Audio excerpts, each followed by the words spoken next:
Assalamualaikum warahmatullahi wabarakatuh.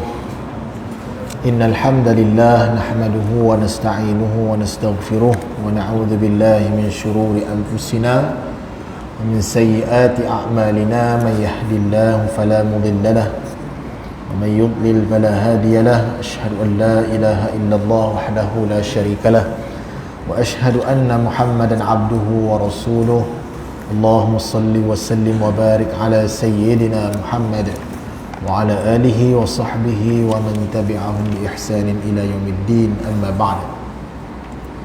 Yang saya hormati tuan-tuan dan juga puan-puan, muslimin dan juga muslimat yang dirahmati Allah Subhanahu wa taala sekalian, pada malam ini kita merafakkan kesyukuran kepada Allah Subhanahu wa taala di atas segala limpah kurniaan nikmatnya. Pada malam ini kita dipertemukan, mudah-mudahan Allah Subhanahu wa taala sentiasa melimpahkan rahmatnya kepada kita, insya-Allah. Jadi pada malam ini merupakan malam terakhir sebelum kita berhenti seketika bagi menyambut Ramadan Al-Mubarak. Untuk itu pada malam ini saya ingin secara santainya bersama dengan tuan-tuan untuk kita ulang kembali tajuk yang kita dah bincangkan pada bulan lepas, iaitu berkaitan tentang mewakafkan bacaan pada kalimah yang mengandungi dua huruf mati, yang mana dua huruf matinya itu satu daripadanya mati yang asli dan huruf selepas mati yang asli itu merupakan huruf yang mati mendatang, yang mana kalau sekiranya kita nak berhentikan bacaan pada kalimah yang kita matikan secara mendatang dan sebelumnya terdapat huruf mati di kalangan huruf mat, alif, waw ataupun ya, maka ianya lebih mudah dan ianya lebih faham oleh ramai pembaca Quran tentang cara memberhentikan bacaan padanya. Tetapi bila mana kalau sekiranya pada kita nak berhentikan bacaan dengan kalimah yang sebelumnya terdapat huruf mati dan sebelumnya pula huruf matinya itu bukan daripada huruf mat, maknanya selain daripada alif, waw ataupun ya, maka kadang-kala akan menyukarkan kita bila mana kita nak berhentikan bacaan pada kalimah-kalimah yang macam itu. Jadi insya-Allah saya akan sambung lagi tajuk tersebut, yang mana saya akan bawakan contoh-contoh ayat Quran yang kebiasaannya kita lihat dan kebiasaan mungkin ada kita baca ayat itu ketika mana kita baca dalam solat dan sebagainya. Maka mari kita perhatikan satu persatu. Jadi saya nak bawa satu ayat daripada surah An-Nasr. Surah An-Nasr juzuk yang ke-30, surah An-Nasr. Idza jaa nasrullahi wal fath, idza jaa nasrullahi wal fath.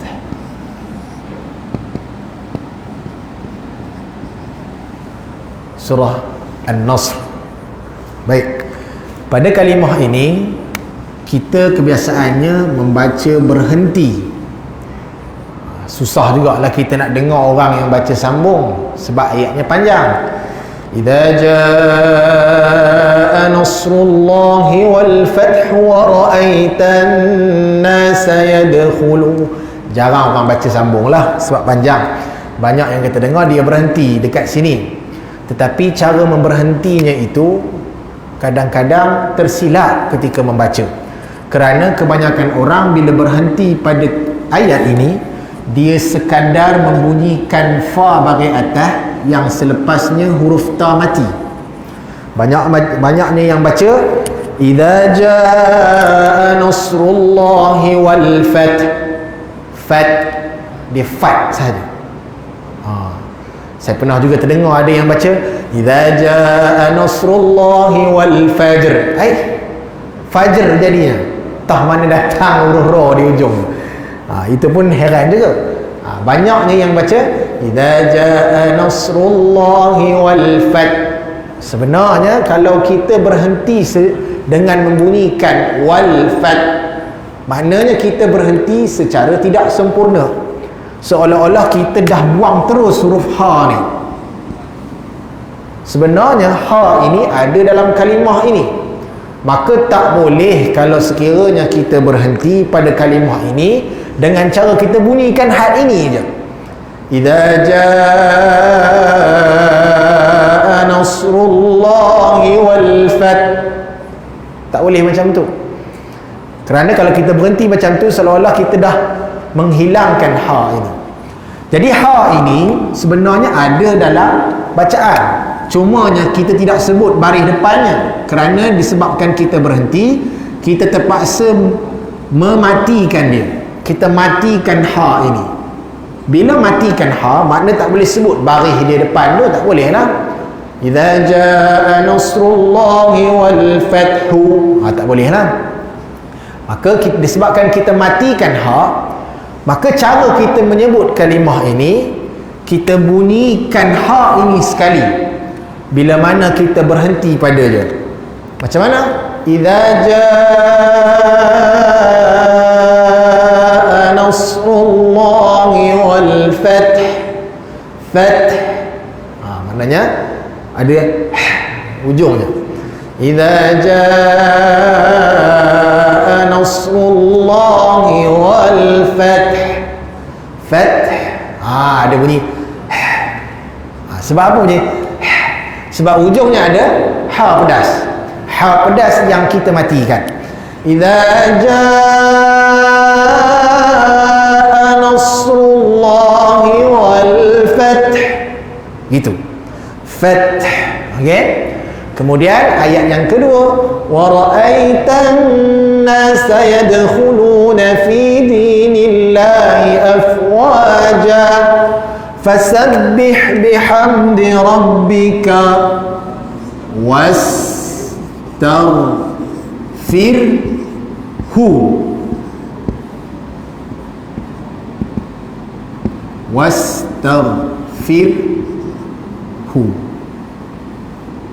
wastaghfirhu.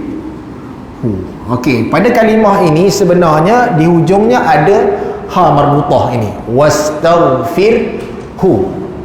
Ada orang dia baca menyambungkan bacaan, fasabbih bihamdi rabbika wastaghfirhu innahu kana tawwaba. Ada setengah orang dia baca sambung terus, fasabbih bihamdi rabbika wastaghfirhu innahu, dia sambung hu innahu. Tak apalah kalau yang baca sambung tu tak jadi masalah. Dia yang salahnya kalau sekiranya kita berhenti di sini tetapi berhenti tanpa cara yang betul. Macam mana? Banyaknya yang baca fasabbih bihamdi rabbika wastaghfir, dia sekadar menyebut fa bagi bawah dan ada ra yang mati saja. Wastaghfir, gitu. Sedangkan dia terlupa di sini adanya huruf ha ini, ha marbutah ni. Maka ha ini bila kita berhenti, kita kena matikan dia. Cumanya nak bunyikan ha tu macam mana? Dia kena bunyikan juga. Tak boleh kalau kita sekadar baca fasabbih bihamdi rabbika wastaghfir. Tak boleh sekadar macam itu. Kita kena masukkan sikit bunyi ha. Bunyi ha yang mati ni. Fasabbih bihamdi rabbika wastaghfir. Fir. Ada. Macam kita macam angin tu terlepas ni. Wastaghfir. Fir. Dia bukan firih. Jangan tuan-tuan dengar firih pula. Wastaghfirih, bukan firih. Fir. Fir. Ada. Terlepas nafas. Okey. Fasabbih bihamdi rabbika wastaghfir. Fir. Gitu. Ya. Bacaannya di sini kena bunyi gitu. Dalam surah An-Nas ada dua tempat ini. Satu pada ha ayat pertama, ha pedas pada ayat pertama, kemudian ha marbutah pada ayat yang ketiga. Jadi dua tempat ini kebanyakan orang kalau baca dia tak perasan. Dia tak perasan, maka dia baca fasabbih bihamdi rabbika wastaghfir. Hilang ha. Idza jaa nasrullahi wal fath. Hilang ha ni. Maka bermula daripada hari ini, bila tuan-tuan dah dengar apa yang saya ceritakan pada malam ini, cuba kita ubah cara bacaan kita. Idza jaa nasrullahi wal fath. Fath begitu. Wa ra'aitan nasa yadkhuluna fi dinillahi afwaja. Fasabbih bihamdi rabbika wastaghfir. Fir gitu. Fir. Dia fir waktu ada ha sikit. Wastaghfir. Fir gitu ya.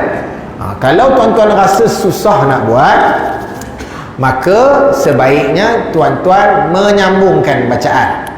Ini cara pertama. Kalau rasa sukar, kita sambungkan bacaan. Idza jaa nasrullahi wal fath wa ra'aitan nasa yadkhuluna fi dinillahi afwaja. Selamat. Fasabbih bihamdi rabbika wastaghfirhu innahu kana tawwaba. Selamat. Dua ayat je tuan-tuan baca surah An-Nasr.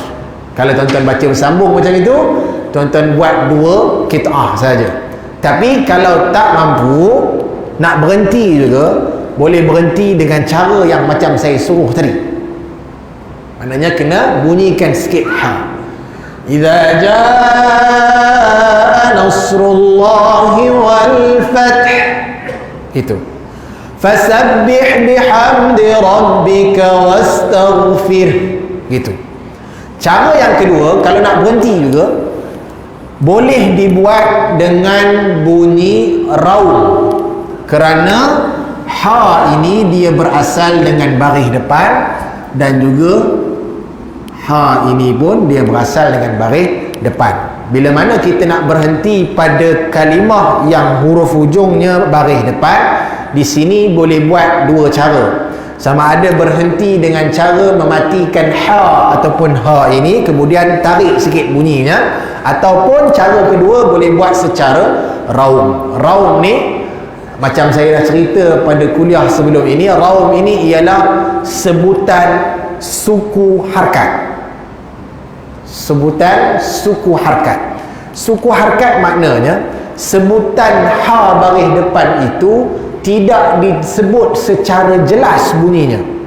Yang mana bunyinya kalau orang yang duduk dekat mungkin boleh didengari, akan tetapi orang yang jauh biasanya tak perasan bunyi raum itu. Macam mana? Idza jaa nasrullahi wal fath. Fath. Dia dengar macam nak sebut hu, tapi dia bukan sebut hu secara jelas. Dia bukan idza jaa nasrullahi wal fath. Dia bukan sebut secara jelas hu. Kalau sebut hu maknanya dia jadi harkat, dikira satu harkat. Sekarang ini suku harkat.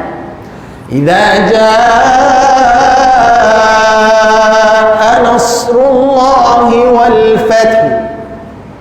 Gitu. Wa ra'aitan nasa yadkhuluna fi dinillahi afwaja. Fasabbih bihamdi rabbika wastaghfir. Dengar macam sebut hu, tapi hu tu tak jelas. Macam sama-sama je. Itu namanya raum. Fasabbih bihamdi rabbika wastaghfir. Wastaghfir. Gitu. Tapi tak perasan sangat. Mungkinlah saya pakai mic ni, tuan-tuan.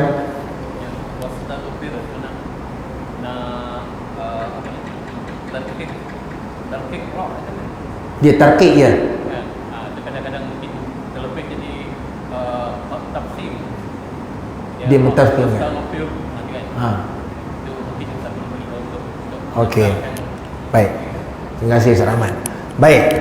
Di sini pada kalimah fir ini, pertamanya sebelum kita nak mematikan ha, ra itu perlu ditarqiqkan. Tarqiq ni maknanya nipiskan bunyinya. Fir. Dia bukan fir gitu. Okey.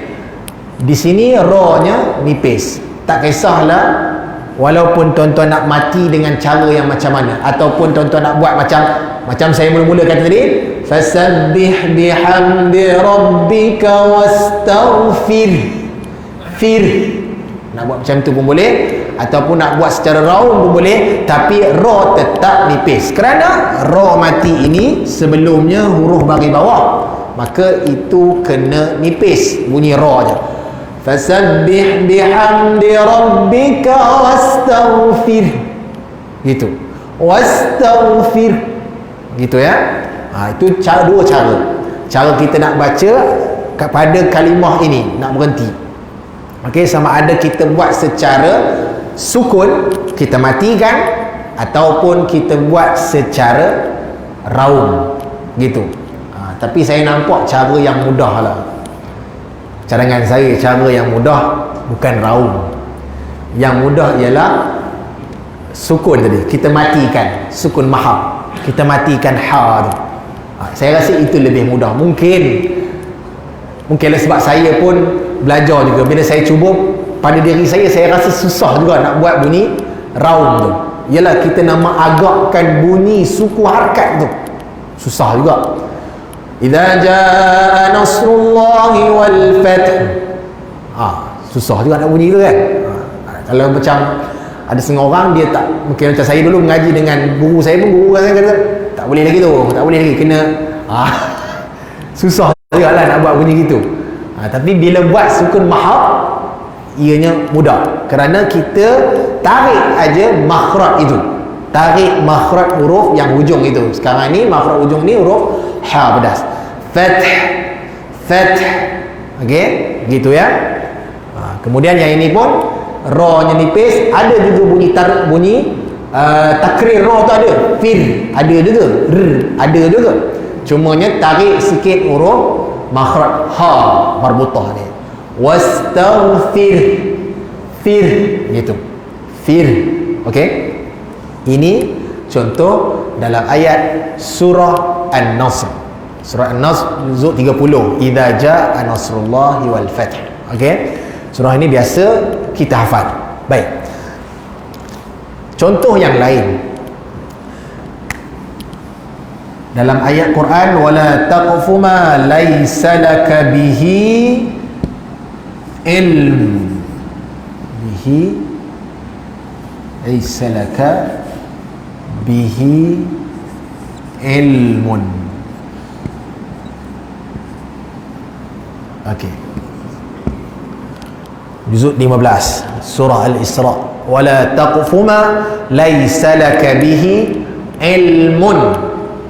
Dia kalimahnya ilmun, tapi disebabkan ada waqaf, kebiasaannya diberhentikan pada kalimah ilmun ini. Maka bila kita berhenti tak boleh sebut ilmun, kita matikan mim hujung ini. Okey. Jadi bila kita nak matikan hujung mim ini, bunyinya macam mana? Wala taqfu ma laysa laka bihi ilm. Okey, kita sebut kemudian rapatkan mulut kita. Wala taqfu ma laysa laka bihi ilm. Okey, ilm gitu. Dia tak boleh wala taqfu ma laysa laka bihi ilm. Dia jangan sebut saja. Dia kena ilm. Okey, ilm. Okey, tarik sikit huruf mim itu. Tapi idaklah tarik mim itu sehingga jadi dengung. Kena betul. Jangan didengungkan. Wala taqfu ma laysa laka bihi ilm. Tak boleh macam tu. Itu jadi dengung pula. dia tak boleh dengung sekadar tarik mim itu satu harkat. Wala taqfu ma laysa laka bihi ilm, gitu ya, ilm. Okey, seterusnya dalam surah Nisa pun ada ayatnya, walil rijali nasibum mimmak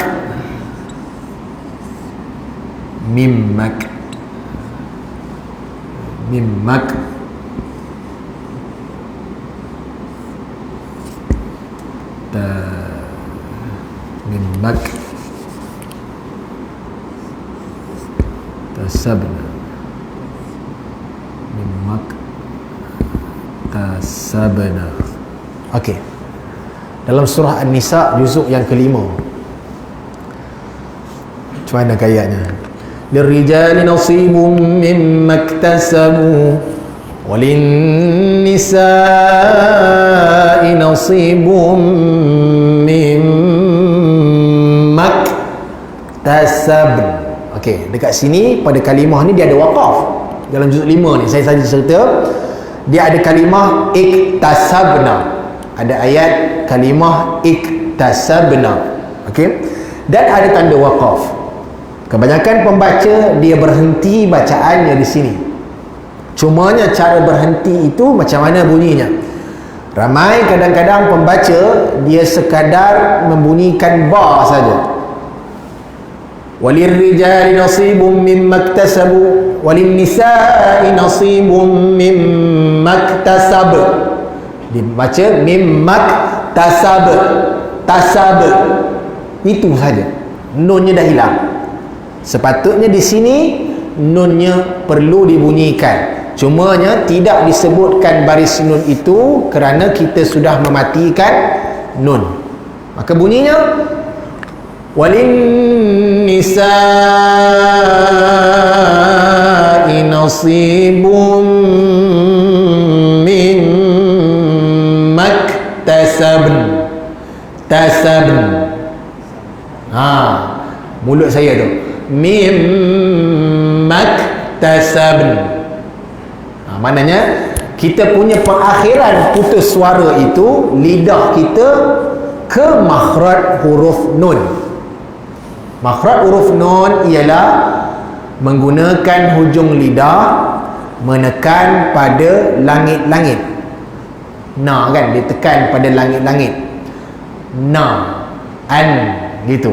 Jadi bila kita baca di sini, memutuskan suara kita itu akhirnya lidah duduk di langit-langit keras. Walin nisa'i nasibum mimmaktasabn. Tasabn. Bunyi macam tasabn, bunyi macam ben, tapi dia bukan ben yang jelas.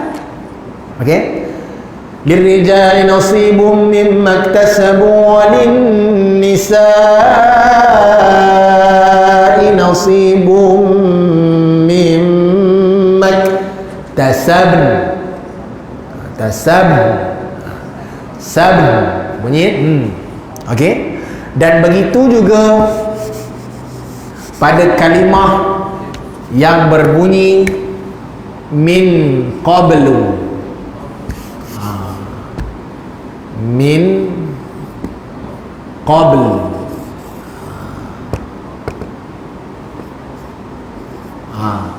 Biasanya pun kalimah ni pun banyak kalau nak berhenti. Kalimah qablu, min qablu. Dalam surah Al-Baqarah pun ada. Wabashshiril ladzina amanu wa 'amilus solihati anna lahum jannatin tajri min tahtiha al-anhar kullama ruziqu minha min thamaratir rizqan qalu hadha alladhi ruziqna min qabl. Di sini pada kalimah qablu kita nak berhenti pun sama juga. Banyak orang kalau baca min qabl, udah hilang lam. Jadi tak boleh hilangkan lam. Lam ini perlu ada juga kerana kita matikan bacaan pada hujungnya ada lam. Maka bila kita berhenti, lidah kita itu ataupun rongga mulut kita itu perlulah diakhiri suara pada makhraj huruf lam. Lam makhrajnya macam nun tadi, iaitu di ujung lidah dinaikkan menekan pada langit-langit keras. Min qabl, qabl gitu ya bunyinya, qabl. Dia bukan qab saja, min qab. Dia tak boleh qab, dia kena qabl. Okey, ataupun setengah orang dia baca qab, itu saja, tidak membunyikan lam pun tak boleh juga, kena tarik lam tu sikit. Min qabl gitu, qabl. Okey, baik. Lagi apa contohnya? Contoh yang lain pada kalimah yang berbunyi ba'dukum min ba'din. Ini payah sikit tuan-tuan. Ba'din, huruf dad. Ba'dukum min ba'din. Banyaklah kalimah dalam Quran ba'din, ba'din, ba'din. Cumanya bila nak berhenti pada kalimah ba'din ini, banyaknya dia baca had ain sahaja. Ba'dukum mim ba' saja. Saya bukan kata orang lain, saya sendiri pun dulu apa itu. Masa mula-mula ngaji dulu, tak reti apa-apa. Dah beberapa kali kena tampar ustaz, barulah reti baca yang ini. Dulu tak reti juga. Saya baca ba'dukum mim ba' sekali itu aja, tak bunyikan dot. Guru saya banyak kali tolak bacaan. Pergi duduk dulu, betulkan bacaan kamu, lepas itu baru datang balik dengan guru nak ulang bacaan kita. Sama juga, mim ba' salah, ba' kata ustaz, pang dia bagi, ba' dapat. Masa tu lah, masa saya tu. Jadi akhirnya cuba juga macam mana nak buat. Rupanya baru tahu mematikan dot ini maknanya bila kita sebut kalimah ba' ini, mulut kita itu memutuskan suara pada makhraj huruf dad. Huruf dad makhrajnya ialah menggunakan seluruh tepi lidah. Cumanya cara nak menggunakan seluruh tepi lidah tu ada 3 cara. Ada yang guna dua-dua serentak, ada yang guna sebelah kiri sahaja, ada yang guna sebelah kanan sahaja. Do, dia ada setengah pakai kiri saja.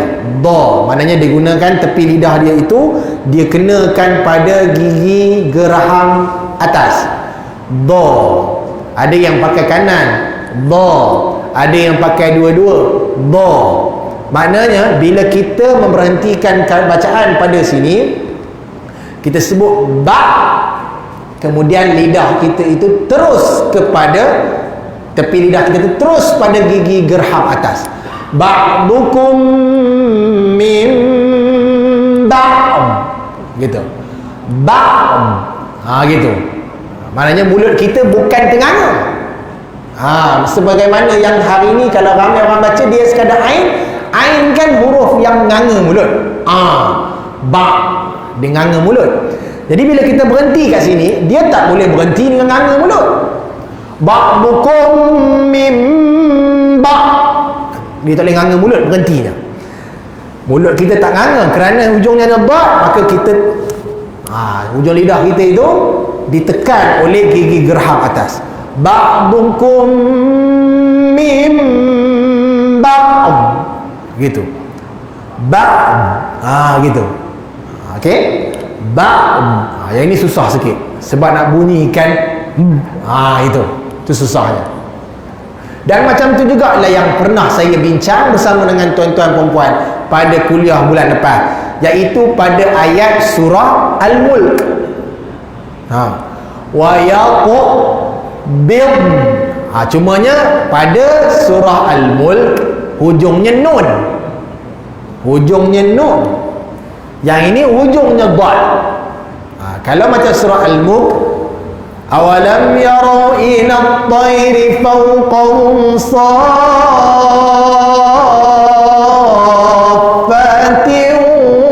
wa yaqbid bid. Itu bid, ujungnya nun. Okey, macam tadi tasam, sama juga nun, tak apa. Yang ini ujungnya dot. Dot ni tu mulut kita tu nak kena pergi ke dot tu.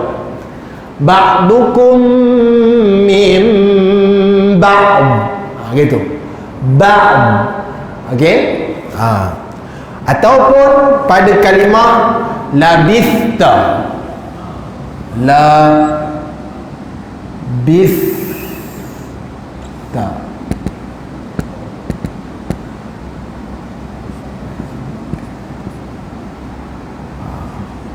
dalam surah Al-Baqarah juzuk ketiga, qala kam labith.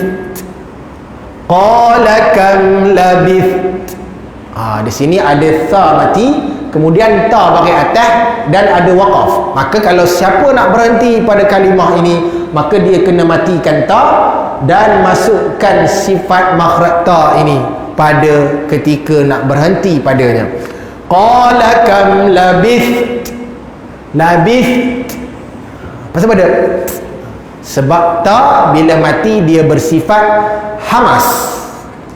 Hamas maknanya nafas kita terlepas, suara nafas terlepas.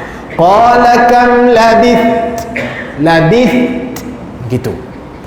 Qala labithtu yawman aw ba'da yawm. Itu ayat dalam surah Al-Baqarah. Okey, last saya sentuh last. Saya teringat tadi doktor pula apa? Imam kita baca tadi doa tadi. Allahumma inna nas'aluka salamatan fid din wa afiyatan fil jasadi wa ziyadatan fil ilm. Betul lah tu macam imam kita baca tadi. Sebab apa? Kita matikan mim. Macam tu. Kemudian ayatnya wa barakatan fir.